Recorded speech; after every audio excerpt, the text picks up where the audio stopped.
Hey everyone, welcome back to part 2 of our discussion on how to describe anything in English. I'm Luna. And I'm Mason, back for more descriptive deep dives. In part 1, we covered a lot of foundational tips, from observing with your senses to thinking about rhythm and flow. If you missed it, definitely go back and check it out. Because in part 2, we're going to take things a step further. We'll be looking at some specific examples and tackling some trickier areas of description, like abstract concepts and emotions. Exactly. So let's jump right in. Mason, in part 1, we talked a bit about using sensory details when describing physical objects. How can we apply that same principle to describing a place or an environment? That's a great question, Luna. When describing a place, it's all about immersing your audience in the experience. Think about all 5 senses. What do you see? The colors, the shapes, the light. What do you hear? The sounds of nature, traffic, people talking. What do you smell? Fresh flowers, salty air, exhaust fumes. What do you feel? The warmth of the sun, the coolness of the breeze, the texture of the ground beneath your feet. And even taste, if relevant, the tang of sea salt on your lips, the flavor of local cuisine. I love that. It's like you're building a multi-sensory snapshot for your listener or reader. Exactly. Let's say you want to describe a bustling market in India. Instead of just saying it was a busy market, you could say, the air thrummed with the cacophony of vendors calling out their wares. A vibrant tapestry of colorful fabrics billowed in the gentle breeze, and the intoxicating aroma of spices mingled with the sweet scent of ripe mangoes. The ground underfoot was uneven, worn smooth by the constant flow of people. Wow, I can almost picture myself there. You've used sounds like thrummed and cacophony, sights like vibrant tapestry and colorful fabrics, smells like intoxicating aroma of spices and sweet scent of ripe mangoes, and even a bit of touch like uneven, worn smooth. Exactly. And notice how we used more specific vocabulary. Cacophony instead of just noise. Billowed instead of just moved.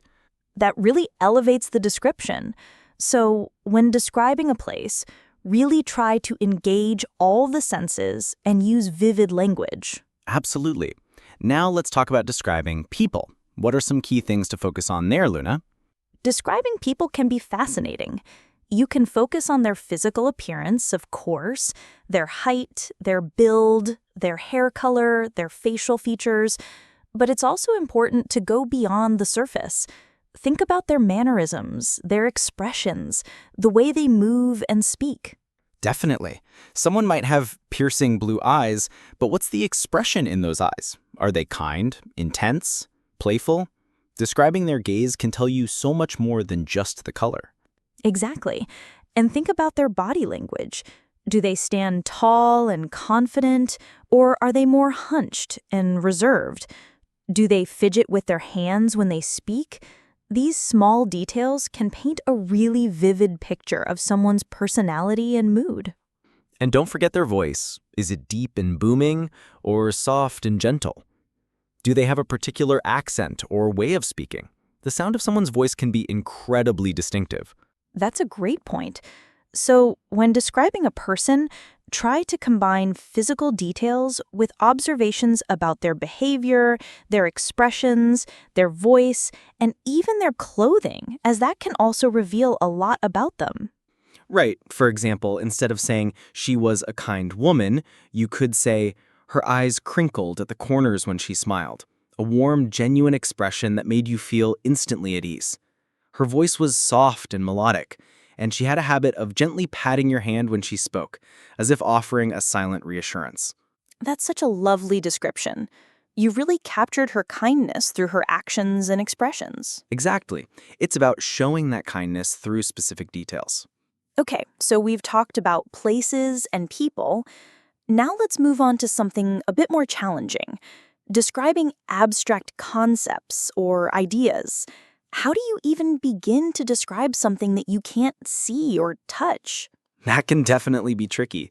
With abstract concepts like love, freedom, justice, or happiness, you need to find ways to make them more concrete and relatable.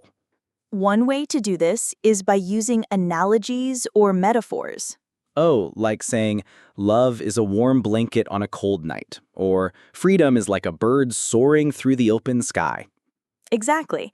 These comparisons help people grasp the feeling or essence of the abstract concept by linking it to something tangible or familiar. That's a really effective technique. What else can we do? You can also describe abstract concepts by talking about their effects or their manifestations. For example, if you're trying to describe joy, you might talk about the feeling of lightness, the urge to smile, the way your heart beats a little bit faster. So instead of just saying they felt joy, you could say a wave of pure joy washed over them, lifting their spirits and bringing an involuntary smile to their lips. They felt a lightness in their chest, as if a weight had been lifted. That makes sense. It's about finding concrete ways to represent something that is inherently intangible. Precisely. And you can also use storytelling or examples to illustrate abstract concepts. Telling a story about an act of courage can be a powerful way to describe what courage means. Absolutely. Sometimes a well-chosen anecdote can be more effective than a long, abstract explanation. Now, Luna, let's tackle another potentially tricky area, describing emotions. We touched on this a bit when talking about people, but how can we really delve into describing feelings effectively? Describing emotions is all about tapping into universal human experiences. Even if someone hasn't felt exactly what you're describing, they've likely felt something similar.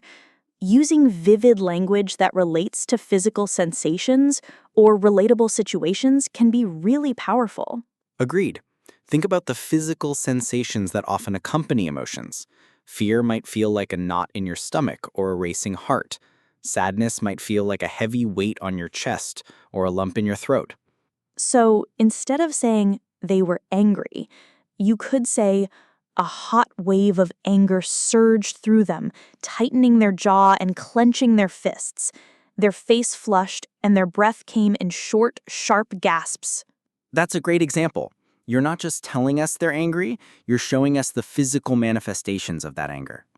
And you can also use metaphors and similes to describe the intensity or quality of an emotion. Her sadness was a deep, dark ocean, or his excitement was like a buzzing energy that filled the room. Exactly. These comparisons can help people understand the depth or nature of the emotion you're trying to convey. And I think it's also important to be specific with your emotions.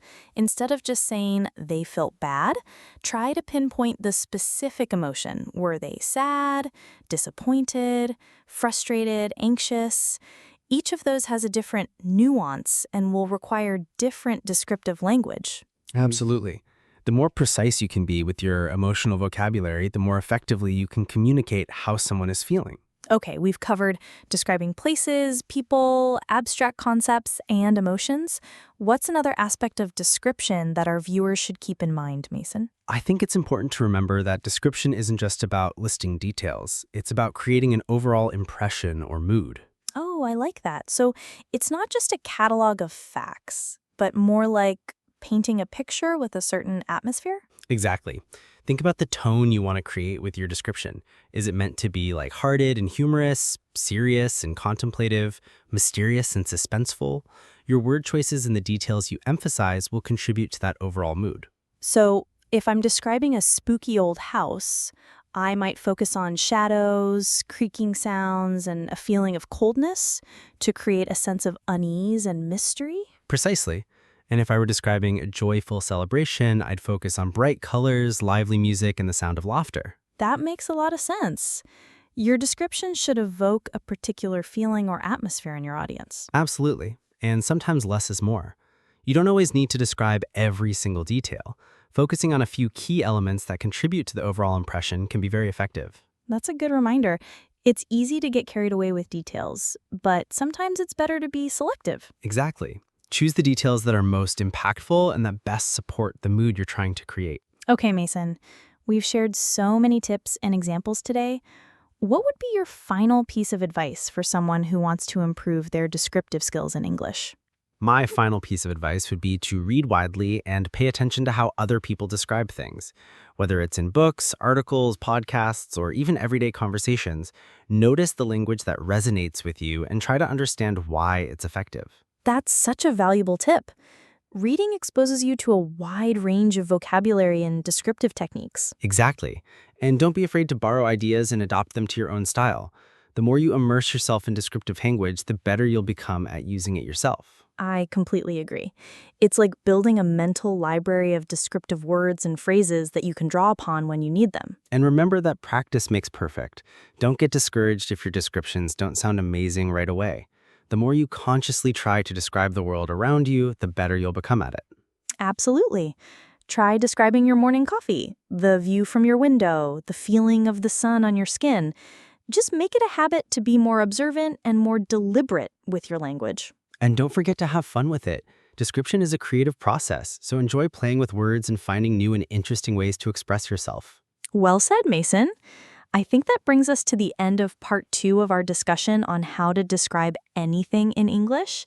We hope you found these tips helpful and inspiring. We definitely encourage you to put these techniques into practice and see how it enhances your communication. Thanks so much for tuning in, everyone. Let us know in the comments if you have any other questions about descriptive language, or if there are any specific things you'd like us to cover in future videos. And don't forget to like this video and subscribe to our English language tips and tricks. See you next time. Bye for now.